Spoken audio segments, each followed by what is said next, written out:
Hey everybody, today's video I'm going to be talking about the cameras that I've owned over the many years. Some were probably used for this YouTube channel, some were probably what I owned growing up. And a lot of people don't know this, like I really love filming, I love shooting my own films, I love experimenting with different cameras, whether it's a short clips or just filming in general, whether it be wildlife or just if I'm working on a project I will create the script, the storyboards, plan the video, multiple cameras and just shoot and make just these small 5-minute clips or just short scenarios in my spare time. I never studied film in college and it's one of the massive regrets that I've ever done.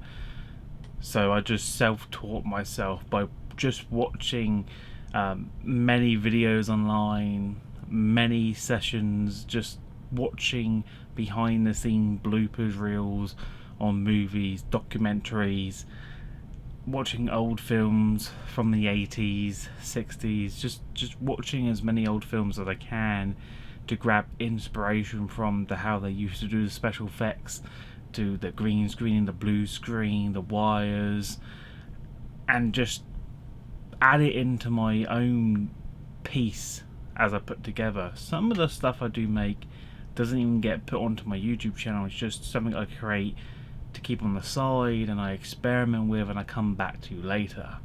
Maybe one day I might share some clips or I might actually focus more on filming onto my channel. But I just thought I'd show off all the cameras that I've owned over the years, because I always keep them because you never know when you may need to go back to an old camera because it might serve a purpose. Sometimes, not always, but it's always quite nice looking back at where you started to where you basically are now. So the first one is a really old camera and I own 2 sets of these. So this is the first one and it is a massive camera. So this takes basically 8mm tapes, and this is the Samsung VPL 300, which will be on screen. I also done an unboxing video on this because I brought 2, just because when I started using this I was filming something that required 2 camera angles, and instead of refilming the same scene in a different angle shot, I just thought I'd buy 2 cameras, and pretty much for £30 I think I paid for it. It was a done deal. I have about 8 batteries to these, and I also have it on the go like power supply. So yeah, I don't really normally use the batteries, but if I do ever go out there is like a purpose for it. There is like a hand grip here, and then there is like a protective film for the lens, the microphone there. Like, it's not like, probably at the time it was probably one of the best digital cameras that you could actually get, but the 8mm tapes do make it so that you're limited on the time slots. I think these were high grade 90, so I think the runtime was 112 minutes, so you could get an hour, but the thing is you would just film, and then you have to watch the playback for your own mistake. And back in the day, if you wanted to edit this, you have to connect to a VCR with a blank VCR tape and just record over the scenes that you want to use in that continuous shot. So you can snip and edit on your VCR, but it's all time consuming. Yes, you can always record over that footage, there was nothing stopping you to, but the more you used to retape over your existing tapes, the more ghosting you would see later on. So I try to only tape over it once, and a lot of these tapes, and I have a lot of them, I think I have about 8 or 9 here, just a stack full, and there's 2 other in the bag, and they all just have so many bizarre things taped on them. Some are labels, some aren't. Just really old projects that I'd rather not get rid of. So I think once you tape over it about 4 times, that's when you start seeing the ghosting effect. Don't get me wrong, this is still a nice camera, and nice little, if I can get open the LCD screen, it's pretty amazing. And this was a big thing when we first got this, the 2.5 inch like actual LCD screen. That was pretty amazing seeing it. You can still use this, like that's still an option, you can do it, but I just don't really see it that well. I'd rather see it through the LCD screen. But you also have buttons here that control the zero return, like menu, time, date, display the counter, reset, because sometimes on the tape you can get it recording the date timestamps, and sometimes you want to remove that if you're filming for a short or video. But if it's like a holiday take, it's always good to have the date, because it actually makes it a lot easier when you want to come back to it later on, so that way you don't have to remember the day that you filmed it. And I think this is the one, this is the one that was my family's camera, so this was my mum and dad's, and I basically got it from them, and this was my first camera. I own 2 of them now, and this is what pretty much got me into filming, it's just this camera. I love how there's a switch at the top that's so old school, that goes straight from the player to the camera, and then it has an off button in the middle, so you just position it in the middle. That's so old school. There isn't really a power on button, it's just a switch you have to flick left and right. That's how mad it is. And then even when you want to watch it playback on here, you got the fast forward and rewind buttons there. And the thing that this has 320 digital zoom, it was so amazing. Like, it was amazing back in the day having that level of zoom. You never used it, but it was great. You had knowing that you had 320 times zoom. I don't think any of my cameras have anything close to that on the digital zoom. Nowadays you don't look at digital zoom, you just really think of optical zoom, because that's when everything's going to stay in focus.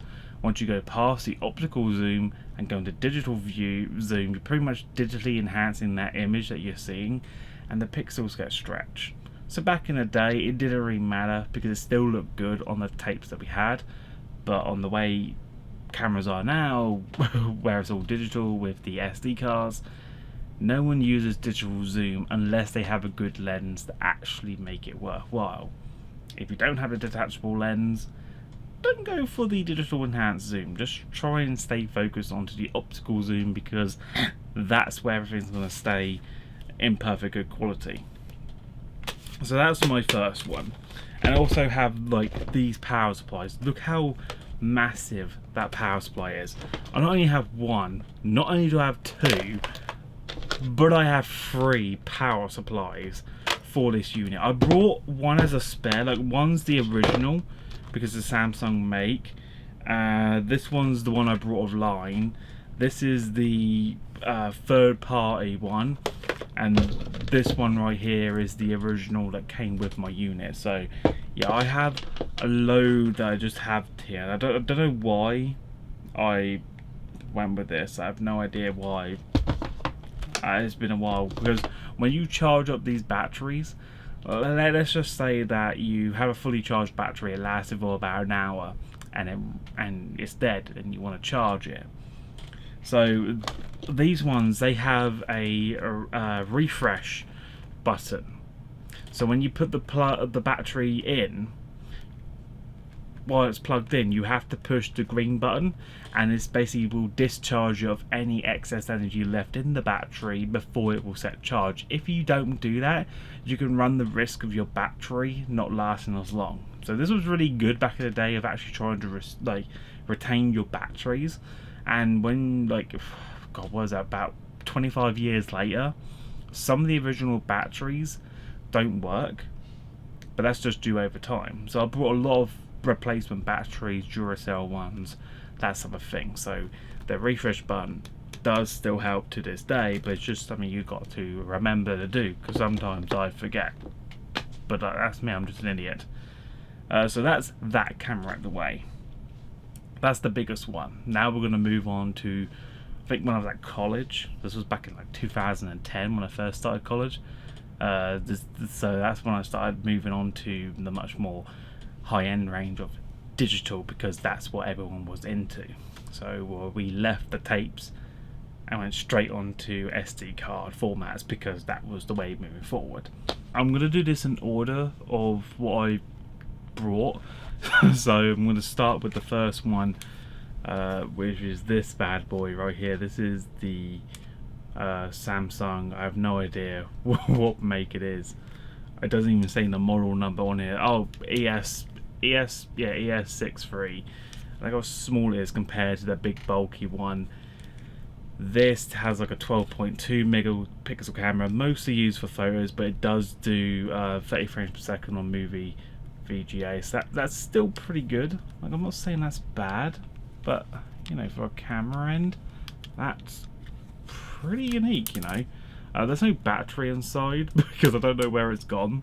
I may have to buy a replacement, but this was actually the first one I used on my YouTube channel. So if you watched my very old videos, God, these were years ago, like if you watched the first videos that ever came out onto this channel, it was filmed on this camera. A lot of my early unboxing videos were filmed with this camera. The Scooby-Doo 4 movie box set. The first unboxing I ever did for this channel was with this camera. So I had it for many years before I started to upgrade to HD 720p. This was still like 420 or no 480p rather. So yeah, that was when I was using this. And it's such a good camera. So I would definitely, you know, always start small when you're starting a channel, because later on down the line you can just invest in a high quality one. You don't have to go straight for the high quality one, because then you have to put in more effort to make it worthwhile for the videos, because now you have 4K or 1080p, you've got to show the video's clarity in them. You know, you've got to put more effort into it, and it can draw a lot of people's energy out of the motivation for doing the videos. What I like to do is always go with a budget. Start what you can afford, not what you need, not what people expect. Go with what you can afford. At the time, I could only afford this, and this is perfectly good for doing reviews, for doing music videos, for doing anything on YouTube. This is good for getting you started for the first few years until your channel picks up. Then you can invest in a proper one, because you worked on your channel, you've grown it to where it wants to be. Then you can evolve by showing that with your audience. Never jump the gun and go for the expensive stuff, because you got no one watching you. You just want to, you know, get out there, start something, and this made it possible. This camera right here, I think I have no idea how much I paid for this. I think I got it from my brother. So yeah, I don't think I actually paid this one, but this was my first one that started my channel. Good old Samsung. I stay with the brand for some reason. The last one and then this one. I have this like trinket down here of all the cameras that I have. Let's start with this one, because this big beast was probably the worst camera I ever brought because it's a load of shit. A detachable lens, yes. Oh yes, this was bad. I don't want to know that, but yeah, this was a Fujifilm camera, and I brought this for my photography course. I hardly ever regret it, because this was the worst DSLR. It's like a DSLR, but I don't think it actually is a DSLR. I wouldn't say it's a properly good DSLR because it was so bad. Yes, okay, you could use that for the manual zoom and focus, but by God, this was the worst at taking pictures. It was the worst at recording. You couldn't get good lighting. The settings were terrible. And what really made it so annoying for me is that it took these different memory cards that couldn't take SD cards like normal Canon or Samsung DSLRs could.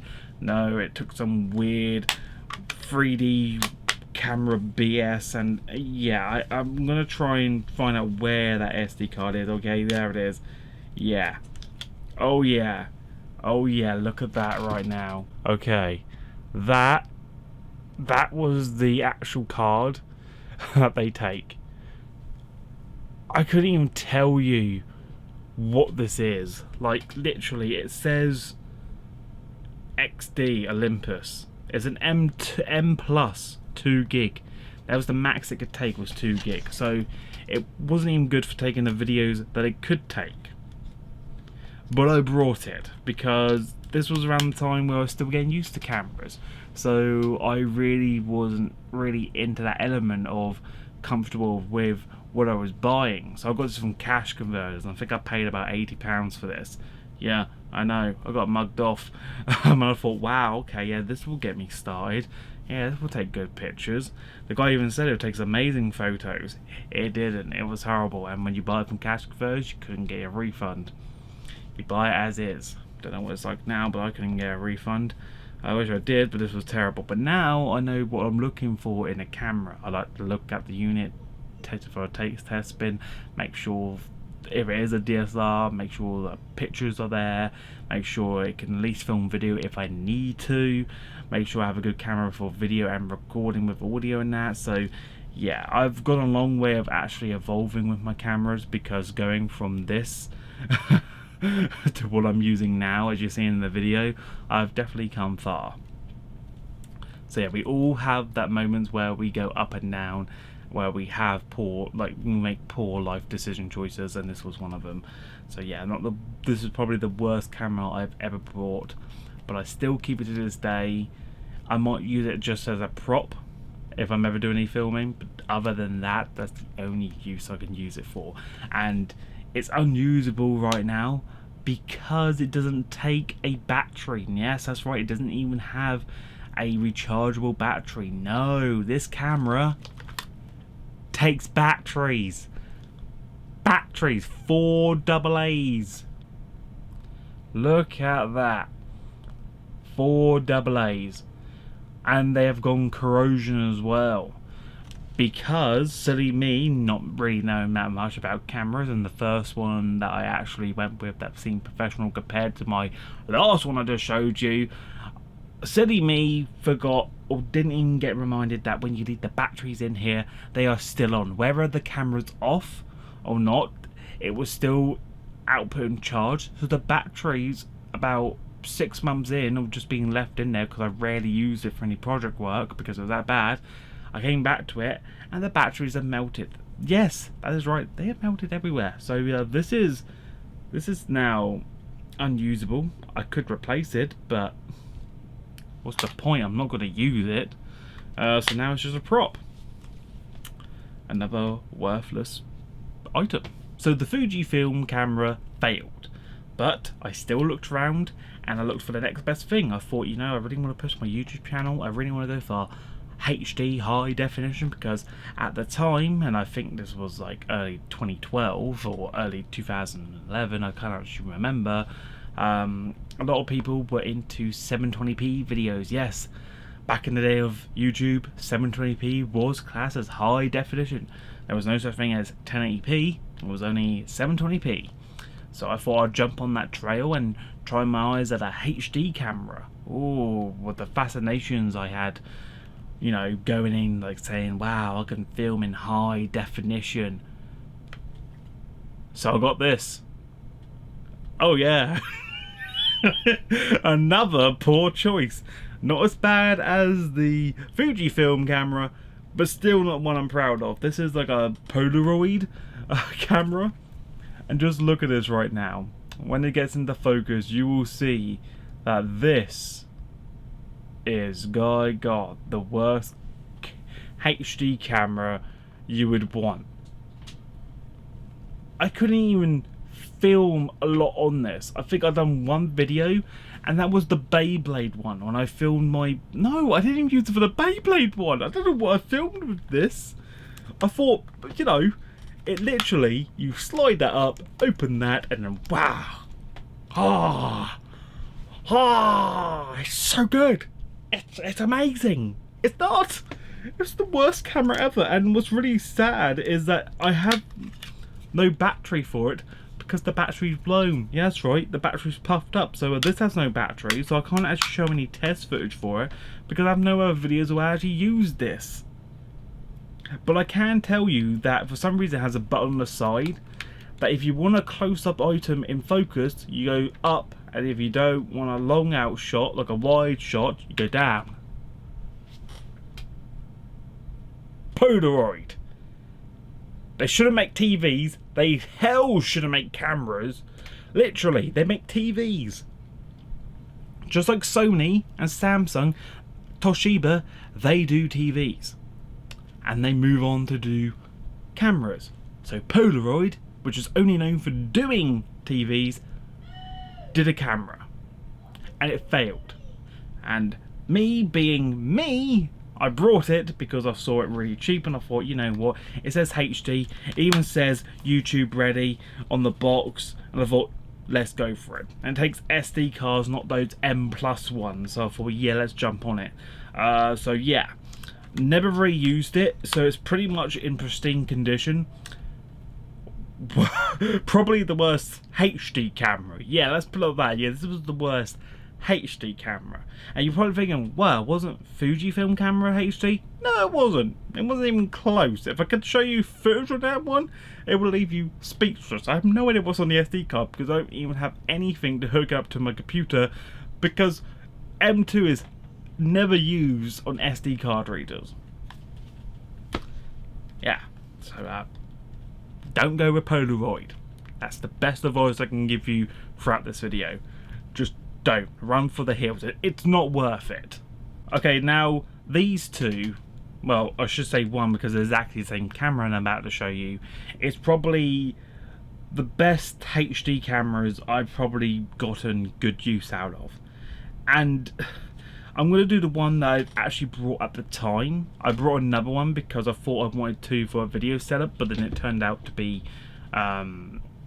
useless because I didn't actually need the second shot, so I paid for a second one for no reason. So this one right here, this is the Sony HD Bloggy camera. Yeah, it actually says Bloggy on the back, and they actually advertised it as YouTube ready. So when this zooms in, sorry about this, my autofocus isn't the best today because I've got the settings wrong, but it actually does say it's ready for YouTube 1080p, and it can be connected to your laptop or extension lead without having to remove the SD card. Now this was a really fancy camera, you know, with the screen on the front, with the buttons and that. It was a bit like a phone, you know. You had your buttons, you had your camera for photos and videos, you had the zoom. But where was the lens? Where was the lens in this model? I know there's a slide button down the bottom that pops open the USB port right there, you know, right there. Very good, you know. And then it has a connection port to connect to your TV. They had that, and we just slide that back in. Don't really need that. And then on the other side, we slide it open. That's right there. It also had room for the battery and the SD card, but the camera was at the front, where you just, if you turn it this way, it slides open, and you can have it as a front forward camera, you know, if you want to vlog and talk to your fans. Or you can turn around and view while still recording, and this was really good. This was good if you want to be a vlogger. I didn't use it for vlogging because I didn't want to do a vlogger channel, because especially when I was at college, I would rather just film random videos for my YouTube channel. And I filmed this one for the In-Betweeners and Gundam style dance-off video with me and my brother, and I also filmed this for the Beyblade video that I did for some reason, which I did Dragoon F versus Dronzer F. And then the wind took it over, and then the side panel smashed off, but it still works. It still works, and it did actually come out as full 1080p 30 frames per second, and it was really good for YouTube. The audio sucked, but other than that, the picture quality was really acceptable, and I would definitely say for £20 that I brought on a spare, I would say definitely pick it up if you want to start YouTube, because it will definitely help for vlogging as well. And I brought this one in white because I wanted it as a camera point 2, and it does the same thing. I do have like a 360 degree lens that you clip on the top. I don't know why you would use that, but you do have that. But yeah, I brought two. It's actually probably one of my best ones I use on my channel. I will definitely have to find some way of getting used to it, but the Sony HD bloggy camera is definitely the way forward, and I will definitely add it on the video as well, just so you guys want to search for it and find the specs yourself. But yeah, that for those two. So moving on from handhelds, I thought I'd venture on to like GoPros, that sort of thing, and I really couldn't afford like the actual GoPro brands, and a lot of videos GoPros were good for outdoor first-person experience vlogging, so you could just have it as a chest piece or on your head or on the side, whether you're doing airsoft and that, and it would help if you were just wanting to show your adventures and your travels and your hikings and that. And I thought I'd invest in one so I can attach to my bike and do my bike journeys. So I went with this, which again I did an unboxing on my channel. I'll probably leave the link in the description, so check that video out. I forget the actual name of this one, but it's actually this one. This is like the third party GoPro one, and it actually did really good. Well, the quality wasn't that good. I say it's like just below 720p. It really depends on how you would perceive it. I really wouldn't look at it and think, wow, that's good 1080p quality. No, I'll look at it as like, yeah, 720p, but it could be better. That type of thing. So yeah, this was about £30. It does come in this waterproof case, but I have no idea how to open it right now because it's such a stupid mechanism. So this one has they say it's supposed to do it with one hand while you're underwater as well, but you have to clip this thing down as well by also lifting it up. So it's like a safety mechanism that you have to do to unlock it, but also prevents it from being unlocked. It's the most stupid thing ever, and you can get unlocked, but I just decided to leave it like that because I cannot be arsed. I don't use it anymore, but I keep it because I didn't want to sell it, and I just thought one day I might need an overall head, so I might better put it above and use it for something. Not for everything, but it might have its purpose. Who knows? But that was that one. It's only short-lived and didn't really have a lot of good uses, but I still found time to actually at least get something done out of it. Nothing on my YouTube channel because I didn't really feel like it was actually going towards anything. But I thought I'd buy it, try my luck at GoProing. Didn't really like it.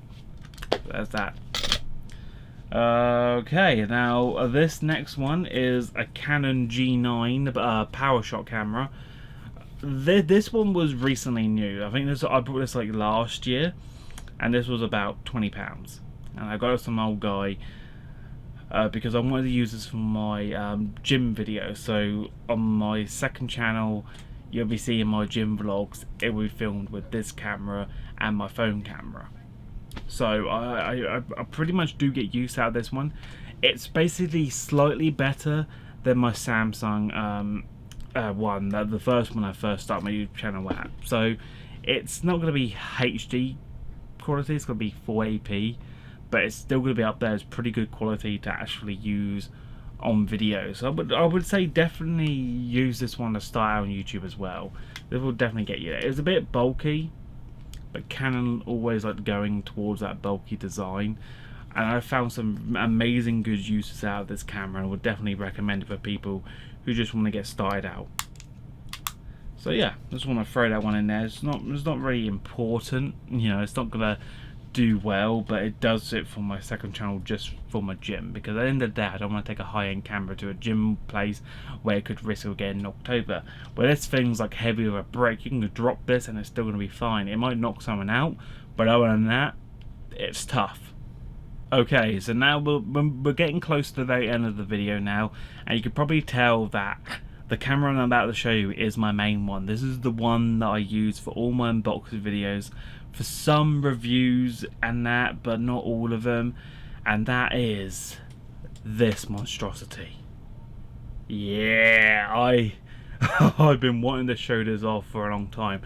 So this one right here, it's on my grip stand at the moment, so I can't really take it all off, but this one is my Sony 4K camera. This is the FDR AX33. Again, I will leave it on video. I have done an unboxing, so link will be in the description. And this one, when I brought it brand new at the time, this was like hot on the market, the A33 and the A53. I went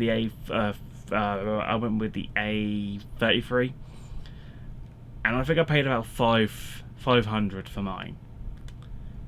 And so I had this for quite a few years now.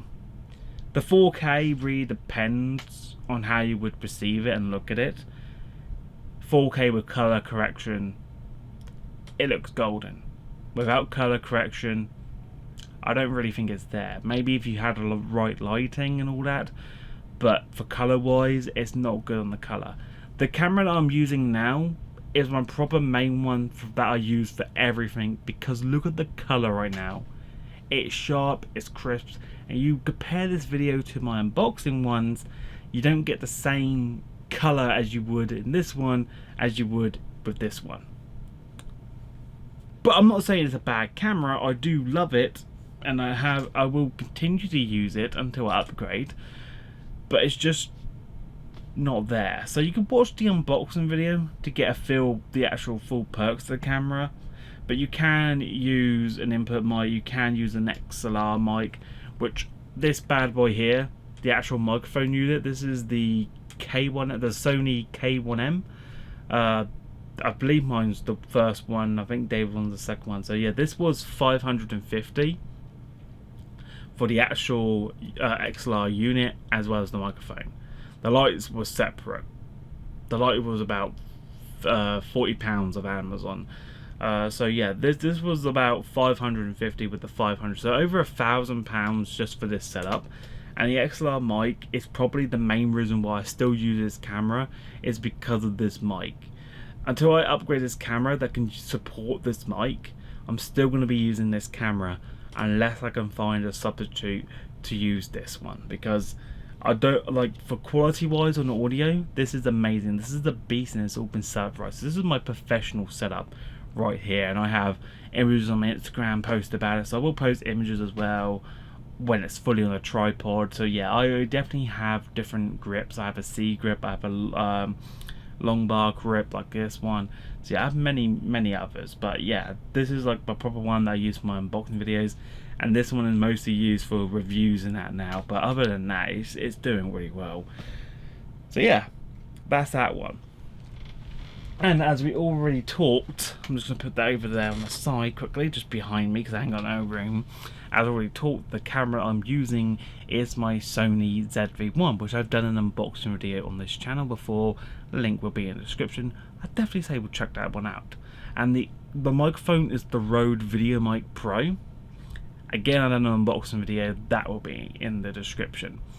So I'm using the Rode mic and with my camera now, just to get a taste of the actual audio.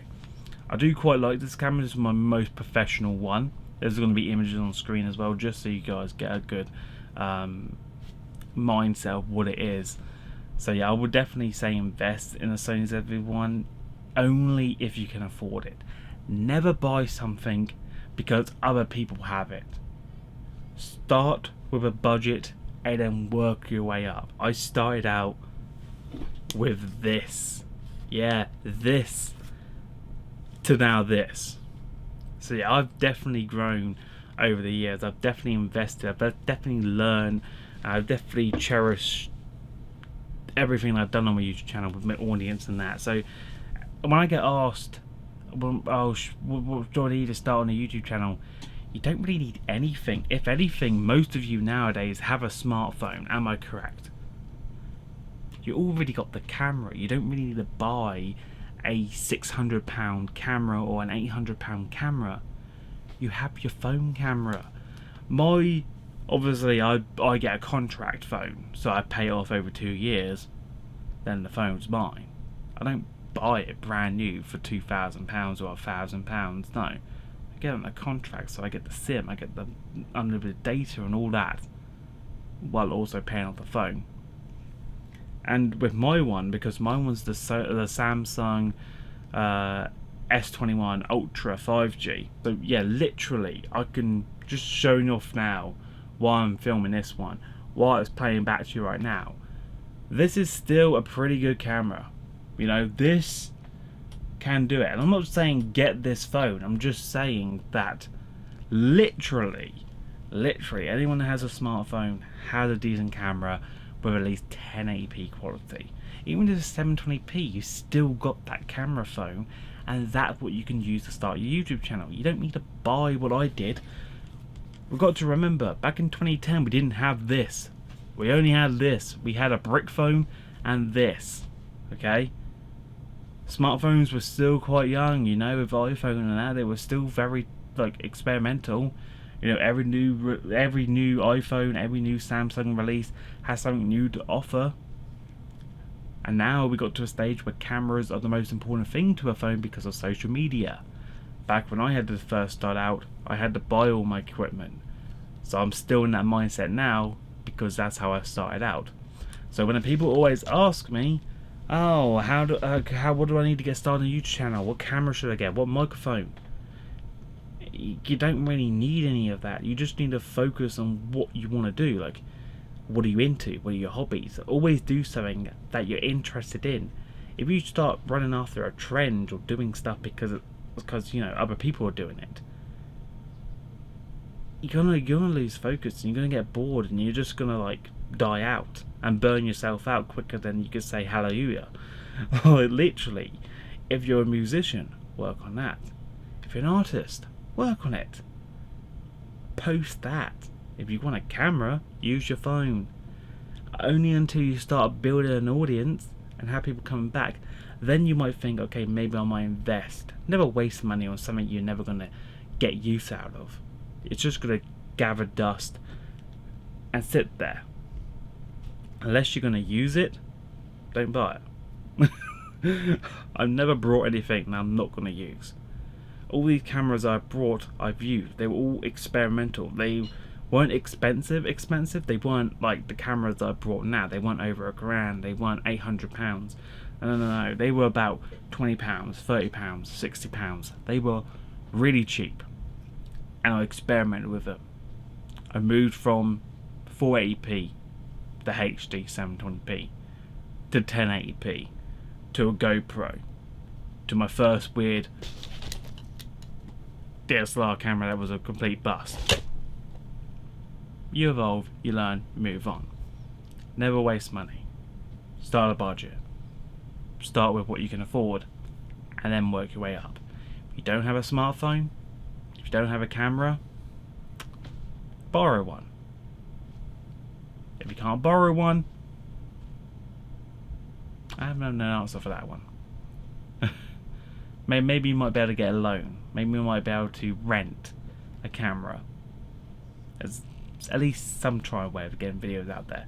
But yeah, those were all the cameras I've owned over the many years of my career. If you guys enjoyed this video, please remember to show support by liking the video. Leave comments below if you have any questions throughout the cameras in these videos. Any recommendations that you want, leave a comment and I will get back to you. If you have any questions, like if you're starting out, if there's anything you need to know about making videos or whatever, again, leave a question. I'll get back to you as soon as I can. But until then, take care, subscribe, turn on post notifications, and I'll see you in the next awesome video. But until then, take care.